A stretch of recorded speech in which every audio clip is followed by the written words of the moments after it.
इस वीडियो में हम क्लास 9 के चैप्टर नंबर 8 जो कि है रीच फॉर द टॉप के पार्ट 3 वीडियो कवर करेंगे, जो कि संतोष यादव के बारे में है।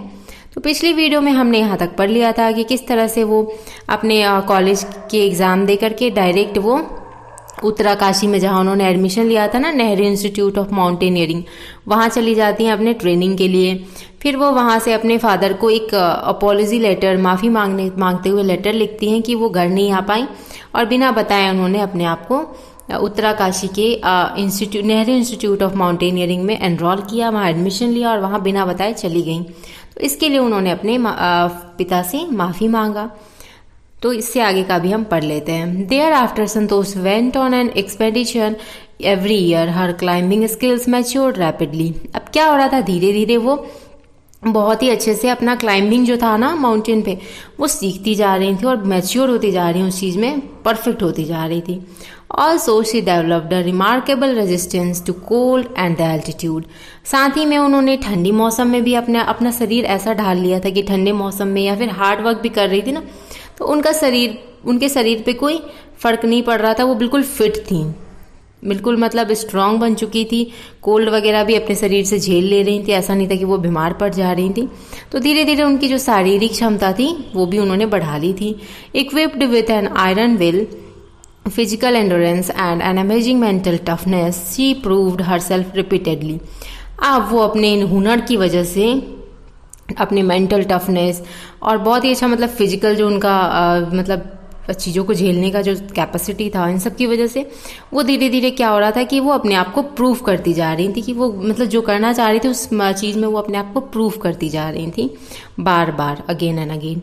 The culmination of her hard work and sincerity came in 1992। अब जो होता है ना मेहनत का फल, वो मेहनत का फल उनको 1992 में मिला। Just 4 years after she had Shayli asked the Aravalli mountaineers if she could join them. कब? इसी से ठीक 4 साल पहले ही उन्होंने जो माउंटेनियर्स थे उनसे पूछा था, बहुत ही शर्माते हुए, कि क्या मैं आप लोगों को ज्वाइन कर सकती हूँ, आपके साथ आगे चल सकती हूँ। और जस्ट 4 साल बाद की बात है कि उन्होंने अपना हार्डवर्क करके और मेहनत का फल भी पा लिया था। At barely 20 years of age, Santosh Yadav scaled Mount Everest, becoming the youngest women in the world to achieve the feat. क्योंकि पहली वो 20 साल की उम्र में ही, मतलब पहली ऐसी महिला थी जिन्होंने माउंट एवरेस्ट को क्लाइंब किया था।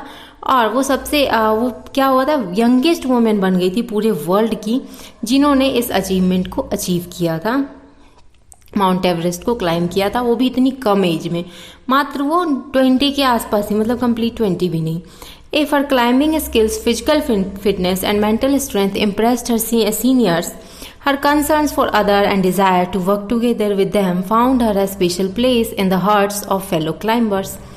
अब क्या था, उनकी फिजिकल फिटनेस, उनकी क्लाइंबिंग की स्किल्स जो थी, उनका जो मेंटल स्ट्रेंथ था, तो ये सारी चीज़ें जो थी ना, सीनियर्स को, उनसे जो सीनियर्स थे उनको बहुत इम्प्रेस करता था, वो सारे ही उनसे इम्प्रेस्ड रहते थे।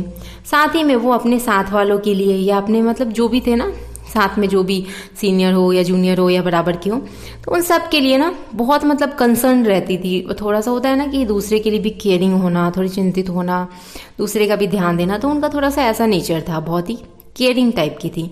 तो ये सारी चीज़ें, साथ ही में अपने काम के प्रति वो, उनको मतलब काम के प्रति वो पूरी तरह से होता ना समर्पित होना, वैसे थी। तो ये सारी चीज़ें जो थी, उनके आसपास के जो भी लोग थे, सीनियर्स थे या जूनियर्स थे, जो भी थे, उनके दिल को ये चीज़ें छू चुकी थी और वो मतलब अपने सारे फेलो क्लाइंबर्स की वो हार्ट, दिल में बसती थी, मतलब सब बहुत ज़्यादा उनको पसंद करते थे।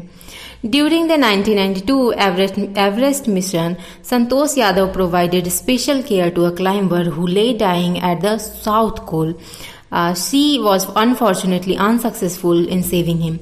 क्या हुआ था कि 1992 में जो एवरेस्ट मिशन था ना, जो ये क्लाइंब करने वाली थी, तो रास्ते में क्या हुआ था ना कि एक और क्लाइंबर था जिसकी की हालत बहुत ज़्यादा ख़राब हो गई थी। इन्होंने उसका पूरा ध्यान भी दिया था, बहुत कोशिश भी किया था उसे बचाने की, लेकिन अनफॉर्चुनेटली वे उसे सेव करने में सक्षम नहीं हो पाई, अनसक्सेसफुल हो गई और उसकी वहाँ पे मृत्यु हो गई थी।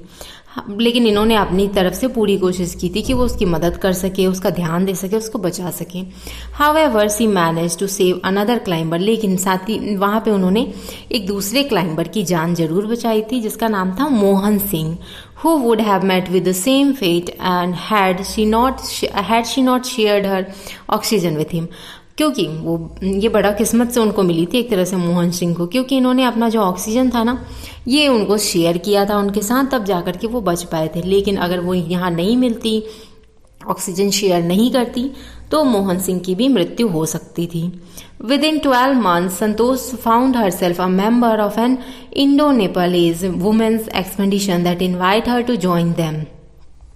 अब क्या हुआ, कुछ 12 महीने में बाद ही एक इंडो नेपालीज वुमेन्स एक्सपेडिशन था जिन्होंने कि इनवाइट किया कि वो उनको ज्वाइन करें, संतोष यादव इनको ज्वाइन करें।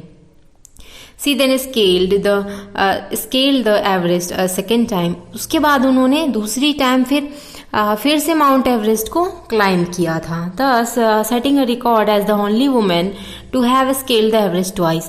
और वो पहली ऐसी महिला थी जिन्होंने कि दो बार माउंट एवरेस्ट को क्लाइम किया था। तो उन्होंने अपना एक रिकॉर्ड भी तोड़ा था, वर्ल्ड रिकॉर्ड तोड़ा था। And securing for herself and India a unique place in the annuls of mountaineering in recognition of her achievement, the Indian government bestowed upon her once of the nation top honors the Padma Shri. और उन्होंने मतलब कि इतना कुछ किया ना देश के लिए हमारे, तो उनको पद्मश्री जो कि पद्मश्री से नवाजा गया था, जो कि एक तरह से सबसे बड़ा, वो कह सकते हैं कि सबसे बड़ा एक अचीवमेंट होता है किसी के लिए भी, सबसे बड़ा अचीवमेंट, इससे बड़ा कुछ नहीं हो सकता है कि उनको पद्मश्री जो है उससे नवाजा गया था, वो मिला था उनको।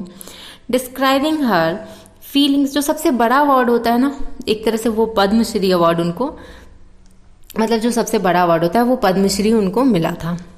Describing her feelings when she was literally on top of the world, Santosh has said it took some time for the enormity of the moment to sink in।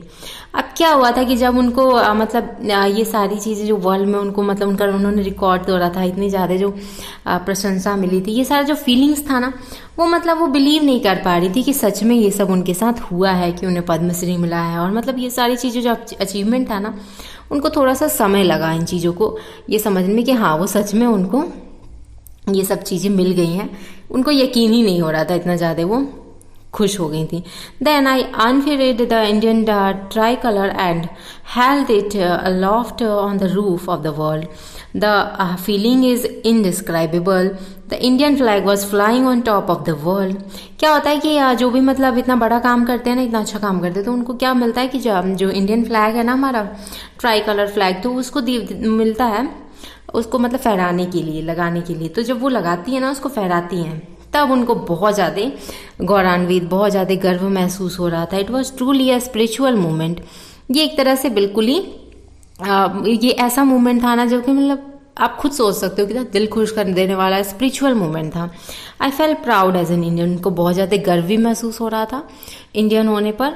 Also, a fervent environmentalist, Santosh collected and brought down 500 kilograms of garbage from the Himalayas। जब वो वहाँ से वापस आ रही थी ना, वो क्या करती थी कि जब वहाँ से वापस आती ना, तो वहाँ पे जो भी कचरा होता था ना, गार्बेज, वो उसको इकट्ठा करते हुए आती थी। तो वो बताती हैं कि उन्होंने इस तरह से माउंटेन क्लाइंबिंग करने के बाद जो वापस आते वक्त जो कचरा उठाते आती थी ना, वो कचरा उन्होंने करीब टोटल 500 किलोग्राम कचरा, जो गार्बेज था, वो उन्होंने हिमालय से मतलब निकाले थे, कलेक्ट करके हटाए थे। तो इन्होंने मतलब हिमालय से जो मतलब जो गार्बेज होता है ना, कचरा वगैरह सब साफ किया था। तो उन्होंने बताया था कि उसका वजन जो था कचड़े का 500 किलोग्राम के करीब था। तो ये थी आपकी बहुत ही प्यारी सी इनकी बायोग्राफी संतोष यादव की। तो आई होप आपको ये चैप्टर बहुत ही पसंद आए होंगे। इसी चैप्टर का एक पार्ट 2 वीडियो है जिसमें कि किसी और कैरेक्टर के बारे में, तो वो हम आगे की वीडियो में डिस्कस करेंगे। तो अभी तक के लिए इतना ही। बाकी की वीडियोज अगर पार्ट 1 पार्ट 2 वीडियो आपको देखने हैं तो उसका लिंक मैं नीचे डिस्क्रिप्शन बॉक्स में डाल दूंगी। लिंक पर क्लिक करके आप वो वीडियोज भी देख सकते हैं। Thanks for watching and happy learning.